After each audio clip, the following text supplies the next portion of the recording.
আজকে একটু এডিট করতে হবে তো। যাই হোক, তো সেই ওরকম দেখতাম। তো একদিন আমিও মিষ্টি পান খেতে খুব ভালোবাসতাম, ছেলে মানুষই ছিল আসলে। তো বাবাকে বলতাম, বাবা তুমি যেমন দিদির জন্য পান আনো, আমার জন্য একটা এনো না, বা আমাকে একটু দিও না।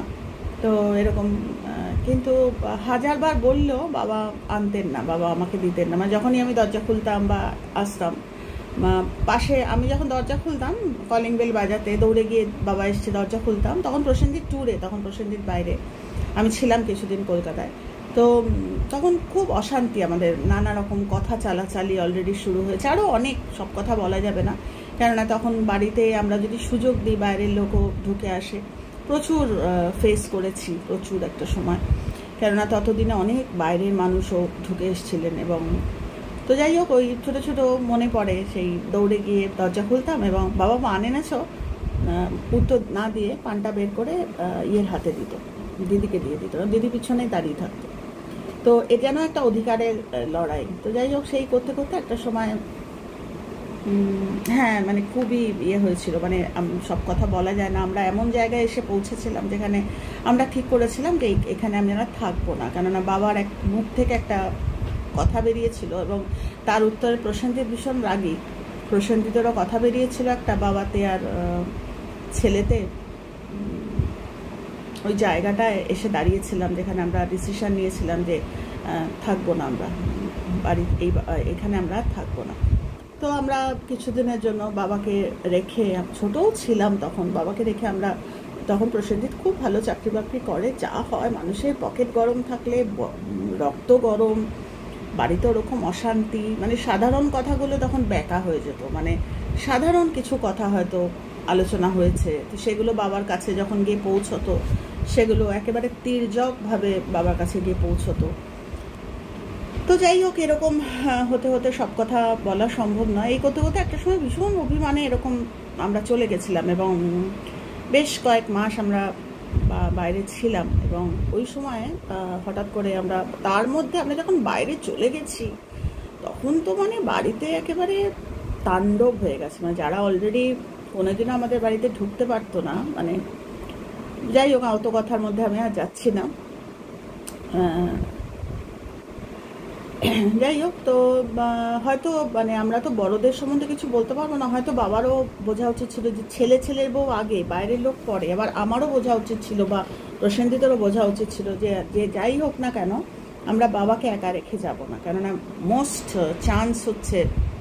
তো যাই হোক, ঠিক যেটা ভয় পেয়েছিলাম সেটাই হয়েছিল। কিন্তু যখন আমরা ফিরে এলাম, যখন খবর পেলাম, ততদিনে অনেক দেরি হয়ে গেছে। ততদিনে যে কী সাংঘাতিক হয়ে গেছে, মানে ততদিনে বাবা একদম, মানে আমাদের কাছে যখন খবর এলো, মানে বললাম তো আমার জীবনটা না একটা সেই সিনেমার মতো। আমি একেবারেই সেই কথা আমি ওপেনলি বলতে পারছি না, একেবারেই বলতে পারছি না।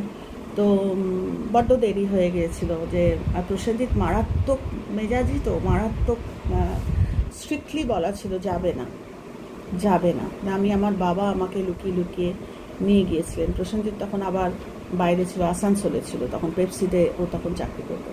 তো যখন আমি গেছি তখন কিন্তু, যাই হোক, ফিরে এসে তো প্রসেনজিৎকে জানলাম, প্রসেনজিৎ ফিরে এলো, তখন বাবার একদম শেষ সময়। তখন আমরা গেছিলাম যখন, তখন বাবা আমার হাত দুটো ধরে, এখন মানে স্পষ্ট মনে পড়ে যে বাবার সঙ্গে আমার ওই লাস্ট, মানে বাবা আমার হাত, মানে বাবাও আমার হাত দুটো ধরেছে ডেথ বেডে, আমিও বাবার হাত দুটো ধরা, দুপক্ষই, মানে বাবাও কাঁদছে আমিও কাঁদছি। হয়তো বাবা বলতে চাইছিল তোরা চলে গেলি কেন, আবার আমিও হয়তো বলতে চাইছিলাম যে কেন চলে গেলাম তোমায় ফেলে।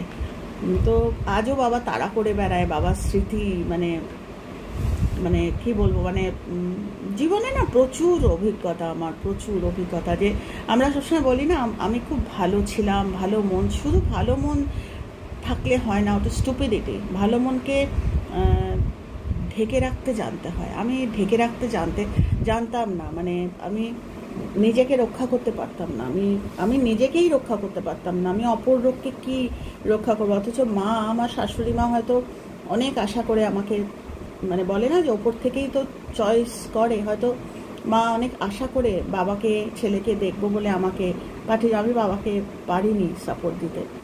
তো আমার রাগে, অভিমানে, রাগ আমার খুব একটা ছিল না, অভিমানে আমি যখন প্রসেনজিৎ বলল যে এত এরকম অশান্তি, আমি নিতে পারছি না, রোজ অফিস থেকে ফিরলে এরকম। আর তখন অলরেডি সম্পত্তি নিয়ে অশান্তি চলে এসছে।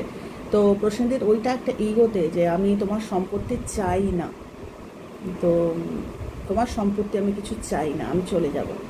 এবং বাবাকে না বলে মারাত্মক, মানে বললাম তো জীবনে সম্পত্তি চাই না আমরা বলার কে, মানে আমাদের আউট অফ ইগো আমরা, বা আউট অফ অভিমান, যে এত কথা হচ্ছে যে